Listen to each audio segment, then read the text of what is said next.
नमस्कार दोस्तों, welcome to knowledge stream, centre of learning. आपके एग्जाम प्रिपरेशन को और बेहतर बनाने की तरफ एक कदम। दोस्तों, ये हमारी क्यूएस यानी क्वेश्चन आंसर सीरीज है। इसके अंतर्गत हम प्रतियोगी परीक्षाओं में आए हुए किसी विशेष विषय के अंतर्गत जो सवाल हैं उनको हल कर रहे हैं और साथ ही साथ उनसे जुड़े और तथ्यों को भी शामिल कर रहे हैं ताकि वो टॉपिक वो सवाल हमारे लिए पूरी तरीके से तैयार हो जाए और अगर भविष्य के एग्जाम में कोई भी क्वेश्चन उससे आता है तो हम उसको हल कर लें। इसी सीरीज में ये क्वेश्चन आंसर सीरीज है क्यूएस पॉलिटी की और इसका लेक्चर 4 है। इसमें हमने स्टार्ट किया है भारतीय संवैधानिक विकास, मेकिंग ऑफ इंडियन कॉन्स्टिट्यूशन। इसमें हम विभिन्न प्रतियोगी परीक्षाओं से जो भी क्वेश्चन हैं उनको डिस्कस कर रहे हैं और साथ ही साथ उनसे जुड़े और टॉपिक के बारे में भी जानने की कोशिश कर रहे हैं। और रेफरेंस बुक हम पॉलिटी की डॉक्टर लक्ष्मीकांत जी की बुक और चैप्टर वाइज हम चीज़ों को लेकर चल रहे हैं ताकि हमारे इससे सिलेबस तैयार हो जाए और सिलेबस के साथ साथ क्वेश्चन आंसर की भी प्रैक्टिस हो जाए। चलिए स्टार्ट करते हैं। क्यूएस 4 पॉलिटी, भारतीय संवैधानिक विकास। पहले क्वेश्चन से, संविधान सभा की अध्यक्षता किसने की जब भी संविधान सभा की बैठक संविधान निकाय के रूप में हुई? दोस्तों, जैसा कि हम जानते हैं जो संविधान सभा था उसको 2 कार्य सौंपे गए थे संविधान सभा को। पहला कार्य ये था कि वो स्वतंत्र भारत के लिए जो संविधान का निर्माण करना था और दूसरा कार्य ये था जो उस समय की जरूरत थी जो साधारण लॉज थे उनका भी इनेक्ट करना। तो इस तरीके से 2 कार्य हो गए। एक तो constituent body as a constituent body वो कार्य करती थी संविधान निर्माण का, और एक लेजिस्लेटिव बॉडी की तरह काम करती थी जो साधारण नियम बनाने की। तो यहाँ पर क्वेश्चन है, जब वो संविधान निकाय के रूप में कार्य करती थी उस समय उसकी अध्यक्षता कौन करते थे? संविधान निकाय यानी कॉन्स्टिट्यूएंट बॉडी के रूप में। तो आपके ऑप्शन है, option A G V Mavalankar, option B Sardar Patel, option C doctor Rajendra Prasad और option D doctor BR Ambedkar. तो जब वो कॉन्स्टिट्यूएंट बॉडी की तरह कार्य करती थी यानी संविधान निकाय की तरह कार्य करती थी जिसका काम संविधान का निर्माण करना था स्वतंत्र भारत के लिए, तो अध्यक्ष उस समय हुआ करते थे डॉक्टर राजेंद्र प्रसाद। इसका करेक्ट ऑप्शन है ऑप्शन सी डॉक्टर राजेंद्र प्रसाद। चलिए नेक्स्ट क्वेश्चन की तरफ बढ़ते हैं। संविधान सभा की अध्यक्षता किसने की जब भी संविधान सभा की बैठक एक विधायी निकाय के रूप में हुई? यहाँ पर अध्यक्ष का नाम पूछा जब भी संविधान सभा या constituent assembly as a legislative body यानी विधायी निकाय के रूप में कार्य करती थी। आपके ऑप्शन है, option A G V Mavalankar, option B Sardar Patel और option C doctor Rajendra Prasad, option D doctor BR Ambedkar. जब भी जो कॉन्स्टिट्यूएंट असेंबली थी वो विधायी निकाय या लेजिस्लेटिव बॉडी की तरह काम करती थी तो जीवी मावलंकर उसके उस समय अध्यक्ष हुआ करते थे। इसका करेक्ट ऑप्शन है जीवी मावलंकर, ऑप्शन है। उनको स्वतंत्र भारत की जो पहली लोकसभा थी उसका अध्यक्ष होने का गौरव प्राप्त है। वो स्पीकर थे पहली लोकसभा के और 1952 से 1956 के दौरान वो स्पीकर रहे और कार्यकाल के दौरान ही उनकी मृत्यु हुई, जबकि पहली लोकसभा 1952 से 1957 ईस्वी तक थी। उनका पूरा नाम गणेश वासुदेव मावलंकर है।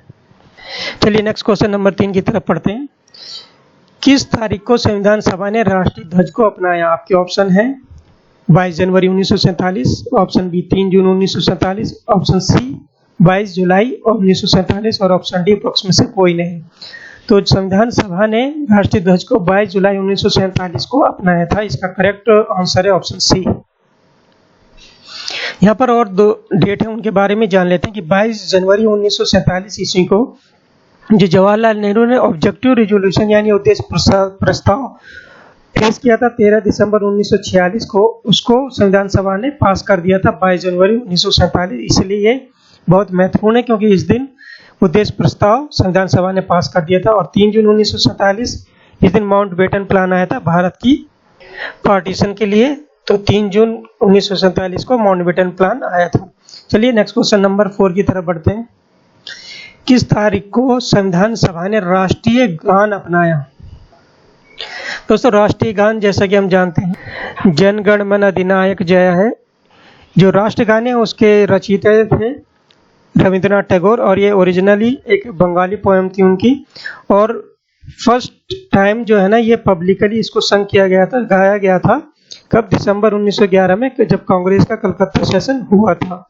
जो उनकी ओरिजिनल बंगाली पोएट है उसकी जो फर्स्ट स्टेंजा है उसको राष्ट्रगान के रूप में लिया गया है और वो जो आइडियल उसका टाइम है वो 52 सेकंड है जैसे कि सब लोग जानते होंगे। तो यहाँ पर क्वेश्चन है कि इस राष्ट्रीय गान को संविधान सभा ने कब अपनाया?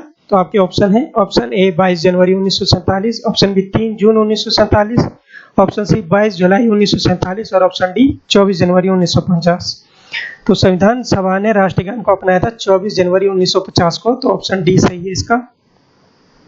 चलिए नेक्स्ट क्वेश्चन की तरफ बढ़ते हैं। क्वेश्चन नंबर 5, किस तारीख को संविधान सभा ने राष्ट्रीय गीत को अपनाया? आपके ऑप्शन है 22 जनवरी 1947, 26 जनवरी 1950, ऑप्शन सी 22 जुलाई 1947 और ऑप्शन डी 24 जनवरी 1950।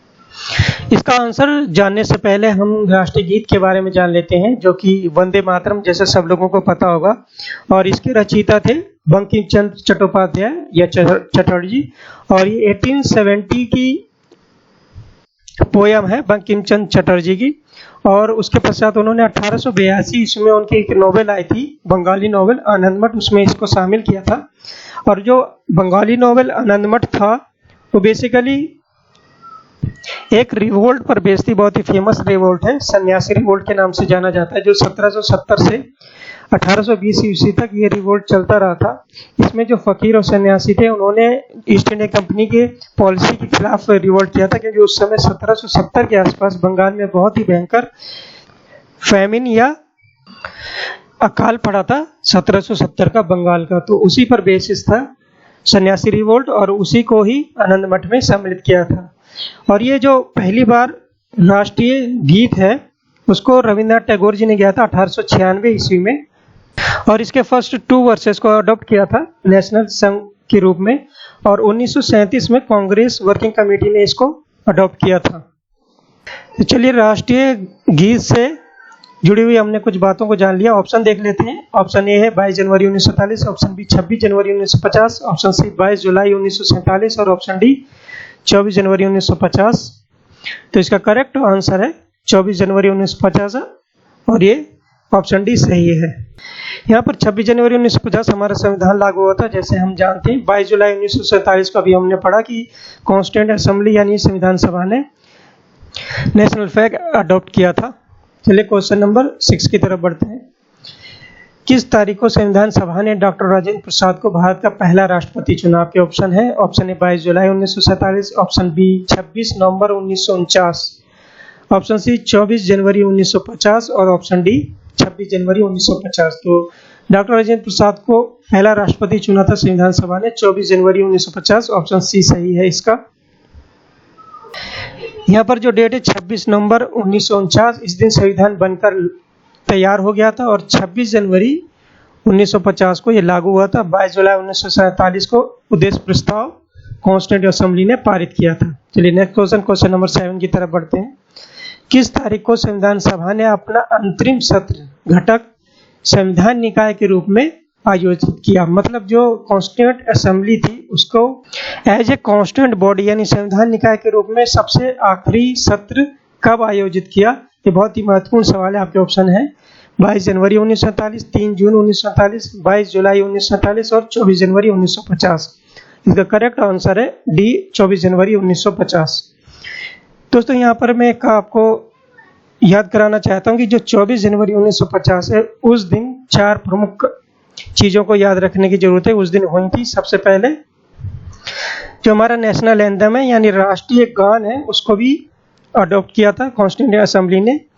उसके बाद जो राष्ट्रीय गीत है यानी वंदे मातरम उसको भी अडॉप्ट किया था 24 जनवरी 1950 को ही।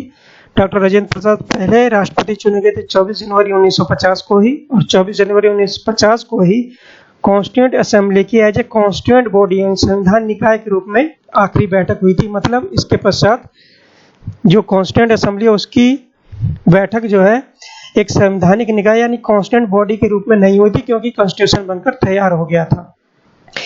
इसके पश्चात वो पेवर लेजिस्लेटिव बॉडी थी और तब तक रही थी जब तक हमारा चुनाव नहीं हुआ था और पहली संसद नहीं बन गई थी।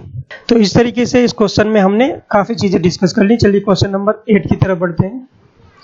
कुल मिलाकर संविधान सभा में कितने सत्र हुए? जब भी संविधान सभा बैठी है उसके सत्रों की बात कर रहा है।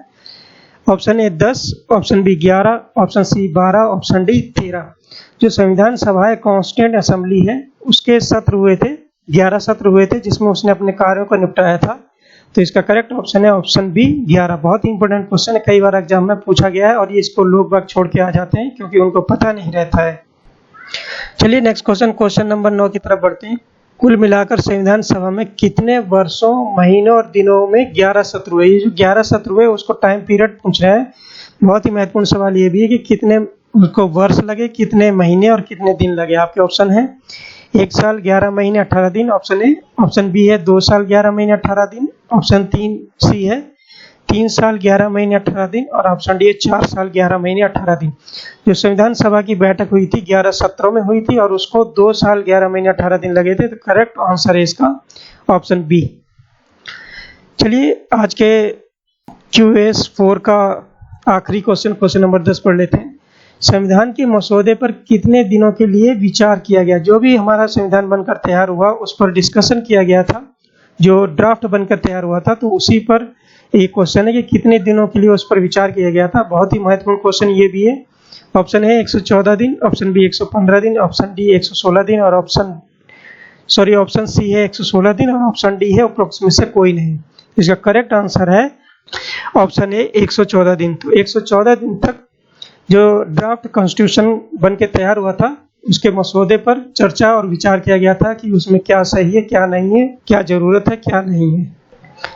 इस तरह दोस्तों हमने ये QS question answer series polity की हमने आज 4 नंबर सीरीज को हमने देखा और बहुत इंपॉर्टेंट क्वेश्चन हमने आज डिस्कस किए। उनसे रिलेटेड बहुत ही इंपॉर्टेंट जानकारियां भी साझा की जो आगामी जो एग्जाम्स हैं उनके लिए बहुत ही महत्वपूर्ण साबित होगा।